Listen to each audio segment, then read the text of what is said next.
Welcome to NSN news. నేను మీ PR.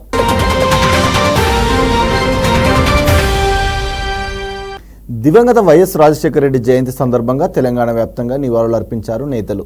Banjara హిల్స్లోని city centre వద్దనున్న వైఎస్ఆర్ విగ్రహానికి Telangana CM Revanth Reddy, deputy CM బట్టి విక్రమార్క, మంత్రి పొన్నం పూలమాలలు వేసి నివాళులు అర్పించారు. అనంతరం ఫోటో ఎగ్జిబిషన్ను సందర్శించారు. ఉమ్మడి ఏపీ మాజీ సీఎం రాజశేఖర రెడ్డి జయంతి సందర్భంగా రాష్ట్ర వ్యాప్తంగా కాంగ్రెస్ నేతలు నివాళులు అర్పించారు. ఇందులో భాగంగా గాంధీ భవన్లో వైఎస్ఆర్ 75వ జయంతి కార్యక్రమంలో సీఎం రేవంత్ పాల్గొన్నారు. ఈ సందర్భంగా ఆయన మాట్లాడుతూ వైఎస్ఆర్ పాదయాత్రతో గతంలో కాంగ్రెస్ అధికారంలోకి వచ్చిందని తెలిపారు. అలాగే ఇటీవల రాహుల్ పాదయాత్రతో పలు రాష్ట్రాల్లో కాంగ్రెస్ అధికారంలోకి వచ్చిందని, కేంద్రంలో కాంగ్రెస్ పార్టీ ప్రధాన ప్రతిపక్షంగా ఉందని తెలిపారు. రాహుల్ను ప్రధాని చేయాలని వైఎస్ఆర్ సంకల్పించారన్నారు. వైఎస్ఆర్ స్ఫూర్తితోనే రాహుల్ను ప్రధానిని చేసే విధంగా మనం ముందుకెళ్లాలని సూచించారు. ఆయన ఆశయం ఉంటే సంక్షేమం, అభివృద్ధిలో ముందుకు వెళ్తామని తెలిపారు. వైఎస్ఆర్ స్ఫూర్తితోనే మూసి ప్రక్షాళన చేయాలనే ఆలోచన ప్రభుత్వం చేపట్టిందన్నారు.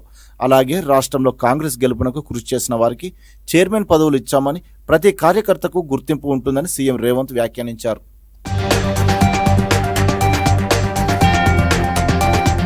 ఏపీ సార్వత్రిక ఎన్నికల్లో కాపుల ఓట్లను జనసేన అధినేత పవన్ గంపగుత్తగా కూటమికి వేయించారని ఏపీ మాజీ మంత్రి, వైసీపీ నేత దాడిశెట్టి రాజా తెలిపారు.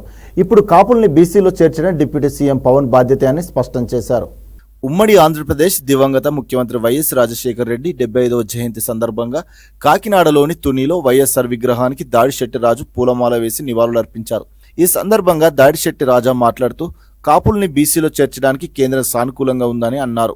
కాపుల్ని వీకర్ సెక్షన్లో చేర్చాలా, ఎఫ్ కోటాలో చేర్చాలా అనే అంశంపై రాష్ట్ర ప్రభుత్వంతో ప్రత్యుత్తరాలు జరుపుతుందని తెలిపారు. కాబట్టి CM Chandrababu, deputy CM Pawan చిత్తశుద్ధితో కాపులకు న్యాయం చేయాలని కోరారు. కేంద్రం సానుకూలంగా ఉంది కాబట్టి రాష్ట్ర ప్రభుత్వం ఒత్తిడి తీసుకురావాలని డిమాండ్ చేశారు.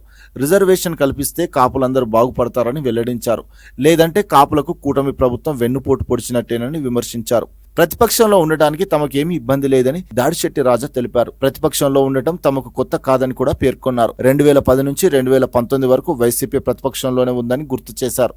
ఇప్పుడు మరో 5 ఏళ్లు ప్రతిపక్షంలో ఉంటామని, అందులో తమకేమీ ఇబ్బంది లేదని స్పష్టం చేశారు. హేమంత్ సోరెన్ జార్ఖండ్ ముఖ్యమంత్రిగా 5 నెలల తర్వాత ఈ నెల 5న మరోసారి ప్రమాణ స్వీకారం చేశారు. ఈ నేపథ్యంలో రాష్ట్ర అసెంబ్లీలో తన మెజారిటీ నిరూపించుకున్నారు. రాంచీలోని అసెంబ్లీలో నిర్వహించిన విశ్వాస పరీక్షలో హేమంత్ సోరెన్ గెలుపొందారు.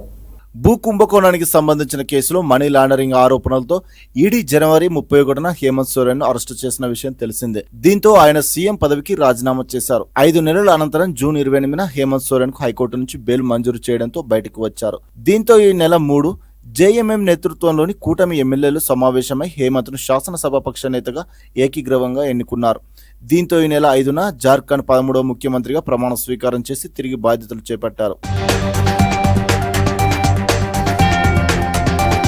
జార్ఖండ్ అసెంబ్లీలో మొత్తం ఎమ్మెల్యేల సంఖ్య 81. ఇందులో అధికార కూటమిలోని జేఎంఎంకు 27, కాంగ్రెస్కు 17, ఆర్జేడీకి 1 ఎమ్మెల్యే చొప్పున ఉన్నారు. ఇక విపక్ష బీజేపీకి 30 మంది ఎమ్మెల్యేలు ఉన్నారు. విశ్వాస తీర్మానం నెగ్గాలంటే 42 మంది సభ్యుల మద్దతు పలకాల్సి ఉంటుంది. అయితే లోక్సభ ఎన్నికల తర్వాత మ్యాజిక్ మార్కు 30కి తగ్గింది. జేఎంఎంకు పూర్తి మెజారిటీ ఉండడంతో 45 మంది ఎమ్మెల్యేల ఓట్లతో సోరెన్ విశ్వాస పరీక్షలో నెగ్గారు. కాగా విశ్వాస పరీక్షలో నెగ్గిన హేమంత్ సోరెన్ తన కేబినెట్ను విస్తరించనున్నట్లు తెలుస్తుంది.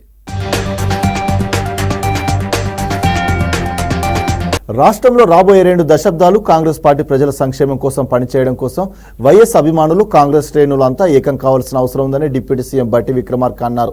వివిధ కారణాలతో పార్టీకి దూరంగా ఉన్న వైఎస్ అభిమానులు, పాత తరం కాంగ్రెస్ నాయకులంతా తిరిగి కాంగ్రెస్లో చేరాలని బట్టి ఈ సందర్భంగా పిలుపునిచ్చారు. మాజీ సీఎం దివంగత నేత వైఎస్ఆర్ 75వ జయంతిని పురస్కరించుకొని గాంధీ భవన్లో ఏర్పాటు చేసిన కార్యక్రమంలో బట్టి పాల్గొన్నారు. ఈ సందర్భంగా డిప్యూటీ సీఎం బట్టి మాట్లాడుతూ ఇతర పార్టీల నాయకులు పెద్ద ఎత్తున కాంగ్రెస్లో చేరుతున్నారని, ఈ చేరికల పరిణామమే రాష్ట్ర ప్రభుత్వం బాగా పనిచేస్తుండడానికి నిదర్శనమన్నారు.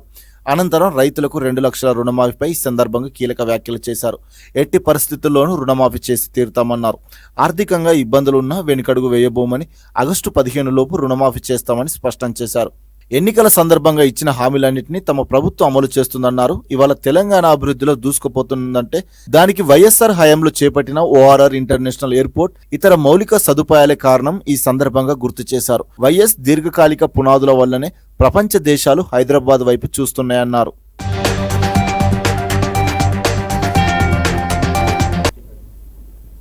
డిఎస్సి పరీక్షలు వాయిదా వేయాలని డిమాండ్ చేస్తూ హైదరాబాద్లో అభ్యర్థులు ఆందోళనకు దిగారు.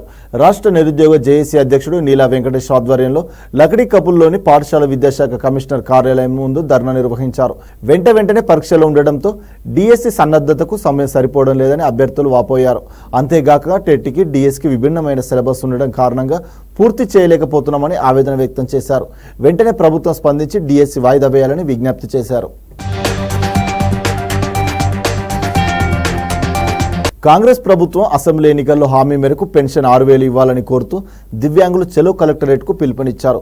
వికారాబాద్ జిల్లా కలెక్టరేట్ ముట్టడిని భారత దివ్యాంగుల హక్కుల పరిరక్షణ సమితి ఆధ్వర్యంలో నిర్వహించారు. ఈ కార్యక్రమానికి దివ్యాంగుల రాష్ట్ర అధ్యక్షుడు గిద్దె రాజేష్ హాజరై మాట్లాడారు. కాంగ్రెస్ సర్కార్పై ఆగ్రహం వ్యక్తం చేశారు రాజేష్. కాంగ్రెస్ 7 నెలల పాలనలో దివ్యాంగులకు వెలుగబెట్టింది ఏమీ లేదని విమర్శించారు. రాజకీయాలు పక్కన పెట్టి మాకిచ్చిన హామీలను అమలు చేయాలని, లేకుంటే రాష్ట్ర వ్యాప్తంగా ఆందోళన ఉధృతం చేస్తామని హెచ్చరించారు. వితంతువులు గీతా కార్మికుల పింఛన్లు 4,000 పెంచుతాం, అది కూడా 100 రోజుల్లోనే మా పరిపాలన చూపిస్తామని చెప్పేసి మరి ఆనాడు అసెంబ్లీ ఎన్నికల సాక్షిగా ఎవరైతే పిసిసి అధ్యక్షులుగా ఇవాళ వికారాబాద్ జిల్లా నుంచి ప్రాతినిధ్యం వహిస్తున్నటువంటి కొడంగల్ నియోజకవర్గం నుంచి ప్రాతినిధ్యం వహిస్తున్నటువంటి గౌరవ ముఖ్యమంత్రి రేవంత్ రెడ్డి గారు ఆ రోజు ఎన్నికల మేనిఫెస్టోలో మేము అధికారంలోకి వచ్చిన 100 రోజుల్లోనే మేము ఇచ్చిన హామీలను అమలు చేస్తాం, అట్టాడుకున్న వికలాంగుల సమాజానికి అండగా ఉండాలి, మరి కేసీఆర్ పాలనలో వికలాంగుల సమాజం అనగారిపోయింది, మేము 6,000 రూపాయలు చేస్తామని చెప్పేసి మాయమాటలు చెప్తే మేము మాయమాటలు నమ్మి వికలాంగుల సమాజం మొత్తం కూడా గంప గుర్తుగా కాంగ్రెస్ పార్టీకి మద్దతు ఇచ్చి గెలిపిస్తే ఇవాళ వికలాంగుల ఓట్లతో గద్దెనెక్కినటువంటి రేవంత్ రెడ్డి ప్రభుత్వం దాదాపు 7 నెలలు పూర్తిగా వస్తుంది. 100 రోజుల్లో పూర్తి చేస్తానన్న ముఖ్యమంత్రి నేటి వరకు కూడా మరి వికలాంగుల సమాజానికి ఇచ్చినటువంటి హామీని నిలబెట్టుకోవడంలో వైఫల్యం చెందారు. కాబట్టి రేవంత్ రెడ్డి గారికి భారత వికలాంగుల హక్కుల పరిరక్షణ సమితి రాష్ట్ర కమిటీ పక్షాన్ని మేము ఒకటే విజ్ఞప్తి చేస్తున్నాం. తక్షణమే మీరు ఎన్నికల మేనిఫెస్టోలో చెప్పిన మాదిరిగా వికలాంగుల పెన్షన్ 4,000 పదాల నుంచి 6,000 పదాలకు పెంచాలని చెప్పేసి కూడా భారత వికలాంగుల హక్కుల పరిరక్షణ సమితి రాష్ట్ర కమిటీ పక్షాన మేము ఈ రోజు విజ్ఞప్తి చేస్తున్నాం. అదేవిధంగా తెలంగాణ రాష్ట్రంలో వికలాంగుల సమాజం అనేక సమస్యలతో అల్లాడిపోతుంది. తనను మూవీ ఆర్టిస్ట్ అసోసియేషన్ నుంచి తొలగించడం అన్యాయమని నటి హేమ అన్నారు. తిరిగి సభ్యత్వం కల్పించాలని కోరారు. ఇటీవల బెంగళూరు రేవ్ పార్టీ కేసులో పోలీసులు ఆమెను అరెస్టు చేసిన సంగతి తెలిసిందే. దీంతో అసోసియేషన్ నుంచి హేమను సస్పెండ్ చేసినట్లు మా ప్రకటించింది. ఈ అంశంపై తాజాగా ఆమె బహిరంగ లేఖ రాశారు. మా అధ్యక్షుడు మంచు విష్ణుకు లేఖ అందజేశారు. తాను నిర్దోషినని పేర్కొన్నారు. తెలంగాణలోని ప్రముఖ పుణ్యక్షేత్రం యాదాద్రి శ్రీ లక్ష్మీ నరసింహస్వామిని సినీ నటి నిర్మాత మంచు లక్ష్మి దర్శించుకున్నారు. ఆలయంలో స్వామివారికి ప్రత్యేక పూజలు నిర్వహించి మొక్కులు చెల్లించుకున్నారు. అనంతరం ఆలయ పరిసరాలను వీక్షించారు. వేద పండితులు ఆమెను ఆశీర్వదించి తీర్థ ప్రసాదాలు అందజేశారు. దివంగత నేత వైఎస్ రాజకీయ వారసుడు జగన్ అని వైసీపీ నేత సజ్జల రామకృష్ణారెడ్డి అన్నారు. వైఎస్ఆర్ జయంతి సందర్భంగా తాడేపల్లి వైసీపీ కార్యాలయంలో రాజశేఖర రెడ్డి విగ్రహానికి పూలమాలలు వేసి నివాళులు అర్పించారు. ఈ సందర్భంగా సజ్జల మాట్లాడుతూ వైఎస్ ఆశయాల సాధన కోసం తన తనయుడు జగన్ చాలా కృషి చేస్తున్నారని తెలిపారు. జగన్ అధికారంలో ఉండగా ప్రజల కోసం ఎన్నో సంక్షేమ పథకాలు అమలు చేశారని గుర్తు చేశారు. కుల మత ప్రాంతం రాజకీయాలకు అతీతంగా పాలన సాగించారన్నారు. టీడీపీ ప్రభుత్వం ఇచ్చిన హామీలు అమలు చేయకపోతే తప్పకుండా నిలదీస్తామని హెచ్చరించారు.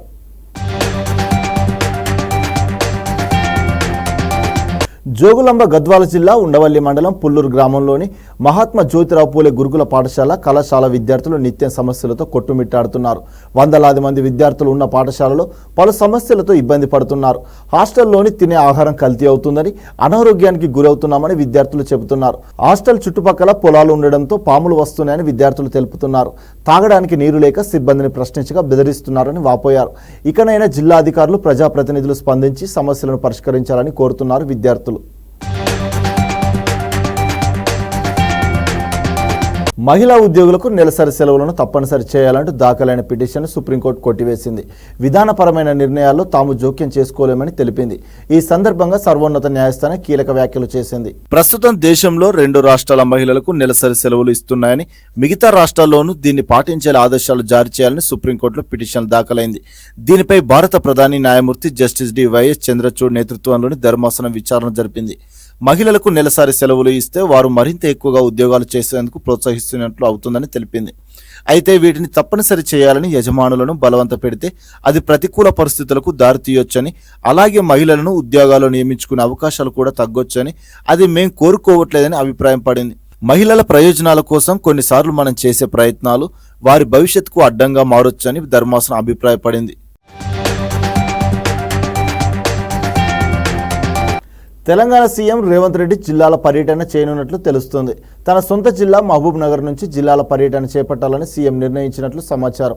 ఈ నెల 9వ తేదీన మహబూబ్ నగర్ జిల్లాలో పర్యటించి ఉమ్మడి జిల్లా సమస్యలపై మంత్రులు, ఎమ్మెల్యేలు, ఎమ్మెల్సీలు, అధికారులతో సమీక్ష సమావేశం ఏర్పాటు చేయనున్నారు. ఇక ఉమ్మడి మహబూబ్ నగర్ జిల్లా పర్యటన నేపథ్యంలో అధికార యంత్రాంగం అప్రమత్తమైంది. సీఎం పర్యటనకు సంబంధించి అధికారులు ఏర్పాటు చేస్తున్నారు. ఉమ్మడి జిల్లాలో నెలకొన్న సమస్యలపై నివేదికలు రెడీ చేస్తున్నట్టు తెలుస్తుంది. రేవంత్ సీఎం అయ్యాక తొలిసారి జిల్లాల పర్యటన చేస్తున్న నేపథ్యంలో ఎలాంటి నిర్ణయాలు తీసుకుంటారో అనే దానిపై రాజకీయ వర్గాలు దృష్టి సారించాయి.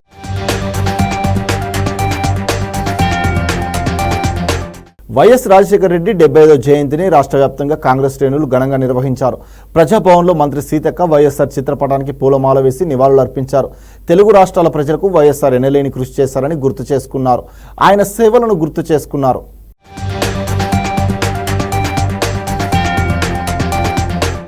మైనార్టీ శాఖ మంత్రి ఎన్ఎండి ఫారూక్ ని సిఐటియు ఆధ్వర్యంలో వివోఏ ఫీల్డ్ అసిస్టెంట్లు, సెంట్రల్ వేర్ హౌస్ కార్మికులు కలిసి తమ సమస్యలను పరిష్కరించాలని వినతి పత్రం అందజేశారు.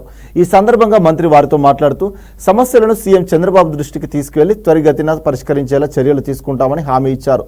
కార్యక్రమంలో సిఐటియు జిల్లా ప్రధాన కార్యదర్శులు వి యేసురత్నం నాగరాజు, జిల్లా ఉపాధ్యక్షులు టి మద్దులు, కె మహమ్మద్ గౌస్, జిల్లా కార్యదర్శి లక్ష్మణ్, అంగన్వాడీ వర్కర్స్ యూనియన్ జిల్లా కార్యదర్శి ఎం Nirmalamma, ASHA workers union urban అధ్యక్షురాలు శివమ్మ తదితరులు పాల్గొన్నారు.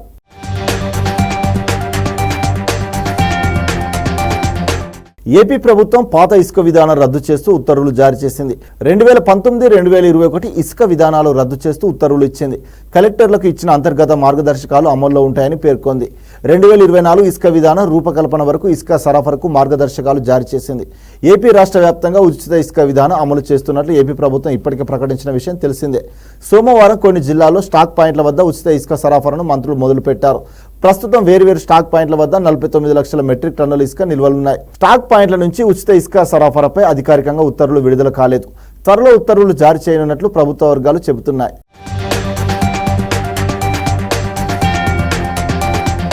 రాష్ట్రంలో పచ్చదనం పెంపొందించడమే లక్ష్యంగా గ్రేటర్ హైదరాబాద్ లో వన మహోత్సవ కార్యక్రమాన్ని ప్రభుత్వం ఘనంగా నిర్వహించింది. వన మహోత్సవంలో భాగంగా జీహెచ్ఎంసీలో 30 లక్షల మొక్కలు నాటేందుకు కార్యాచరణ చేపట్టిన సర్కార్ ఇవాళ 56 ప్రాంతాల్లో 7,134 మొక్కలు నాటే కార్యక్రమాన్ని చేపట్టింది.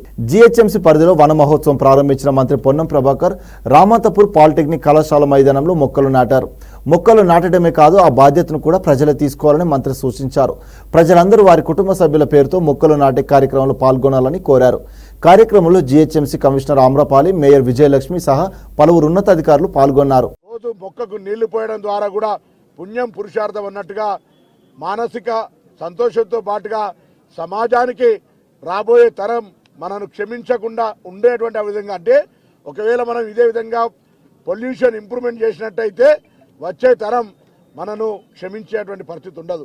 కాబట్టి అందరం కూడా దయచేసి ఇది ఎవరిదో బాధ్యత, నాకేం సంబంధం అనేటువంటి అంశం లేకుండా ప్రభుత్వం ఎన్ని చర్యలు తీసుకున్నా ప్రజలందరూ తప్పకుండా వాళ్ళ తండ్రి పేరు మీదనా, తల్లి పేరు మీదనా, కుటుంబ సభ్యుల పేరు మీదనా, లేదా వాళ్ళ పేరు మీద ఏదైనా పుట్టినరోజు ఏమైనా కారణం కావచ్చు, మొత్తానికి మొక్క నాటడము పెంచడము చేయాల్సిందిగా ఈ సందర్భంగా ప్రభుత్వం పక్షాన జంట నగరాల ప్రజలందరికీ విజ్ఞప్తి చేస్తా ఉన్నాం.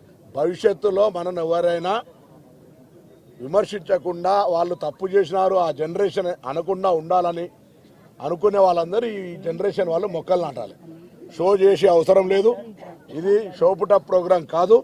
ఇది సమాజంలో నేను చెప్పిన పుణ్యం పురుషార్థం ఉంటుంది. మొక్క నాటి రోజు నీళ్లు వస్తే పుణ్యం కూడా, పుణ్యం నమ్మకం లేనటువంటి వాళ్ళకి పురుషార్థం, అట్లీస్ట్ సాటిస్ఫాక్షన్ పెట్టండి. ఒక మొక్క నాటి అందరికి ఇన్స్పిరేషన్ వచ్చే విధంగా ఇది అందరి భాగస్వామ్యంతో ప్రజలందరూ ఇందులో భాగస్వాములై ఇది నా కార్యక్రమం అని చెప్పుకునే విధంగా ఉండాలని కోరుతా ఉన్నా తప్ప గవర్నమెంట్ ఏదో షోపటప్ చేసే ఆలోచన ఎవ్వరికి లేదు. అందరం కూడా చిత్తశుద్ధితోటి ఈ యొక్క కార్యక్రమం విజయవంతం. కేంద్ర రాష్ట్ర ప్రభుత్వాలు మహిళల కోసం అనేక పథకాలు అమలులోకి తీసుకొస్తున్నాయి. ఇవాళే తెలంగాణ సీఎం రేవంత్ రెడ్డి మహిళల కోసం శక్తి పథకం కింద స్వయం పాడి పశువులు, పౌల్ట్రీ ఫారాలు, పాడి ఉత్పత్తులు, దేశవాళీ కోళ్ల పెంపకం, సంచార చేపల విక్రయ కేంద్రాలను మంజూరు చేయాలని నిర్ణయం తీసుకుంది. ఇందుకోసం కాంగ్రెస్ సర్కార్ జిల్లాల వారీగా మహిళా సంఘాల్లో అర్హులైన వారిని ఎంపిక చేయాలని కలెక్టర్లను రాష్ట్ర ప్రభుత్వం ఆదేశించింది. వీటి నిర్వహణకు బ్యాంకులు, మండల మహిళా సమైక్య స్త్రీనిధి ద్వారా రుణం అందజేయనుందని ప్రకటించింది. తాజాగా కేంద్రం అమలు చేస్తున్న స్కీమ్లలో ప్రధాన ప్రధాన మాతృత్వ వందన యోజన పథకాన్ని మహిళలు ఉపయోగించుకోవాలని కేంద్రం సూచించింది. ఈ పథకం ద్వారా ప్రెగ్నెన్సీ మహిళలు 5,000 పొందవచ్చు. 2017 నుంచి ఈ స్కీమ్ అమలులో ఉన్నప్పటికీ చాలా మంది మహిళలకు దీనిపై అవగాహన లేదు.